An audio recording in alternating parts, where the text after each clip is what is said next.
संपूर्ण राज्य शक्ती प्रदर्शन झाल्यानंतर आता नागपुरात मराठा समाजाचा मोर्चा आयोजित करण्यात आला आहे।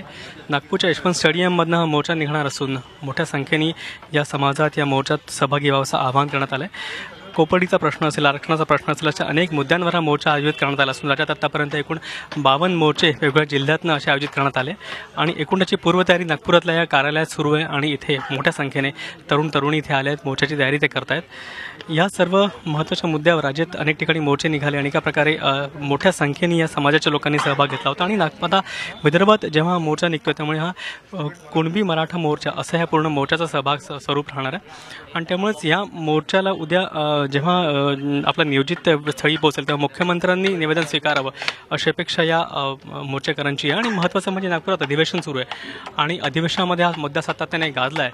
महाराष्ट्र आरक्षणाचा मुद्दा असो किंवा बाकी सगळे मुद्दे असो हे सातत्याने अधिवेशनात गाजले। त्यामुळे उद्या जेव्हा मोर्चा संपेल तेव्हा मुख्यमंत्र्यांनी स्वतः निवेदन स्वीकारण्याची मागणी या मोर्चेकरांची आहे। त्यामुळे आता राज्य सरकार असेल की मुख्यमंत्री असेल काय भूमिका घेते याकडे सर्वांचं लक्ष लागलं आहे। त्यामुळे आता या मोर्चाचा काय परिणाम होतो किंबहुना सातत्याने हा मुद्दा एकीकडे अधिवेशनात गाजतोच आहे, पण आता उद्या विधानभवनाच्या बाहेर रस्त्यावर हा मोर्चा निघणार। त्यामुळे या मोर्चाचा राजकीय परिणाम काय होतात किंबहुना ह्याचा राजकीय परिणामासोबतच एकूण या विधानभवनावर अधिवेशनावर याचे काय परिणाम होतात याकडे देखील सगळ्यांचं लक्ष लागलं। त्यामुळे उद्याचा मोर्चा सर्व दृष्टीने अतिशय महत्त्वाचा ठरणार आहे।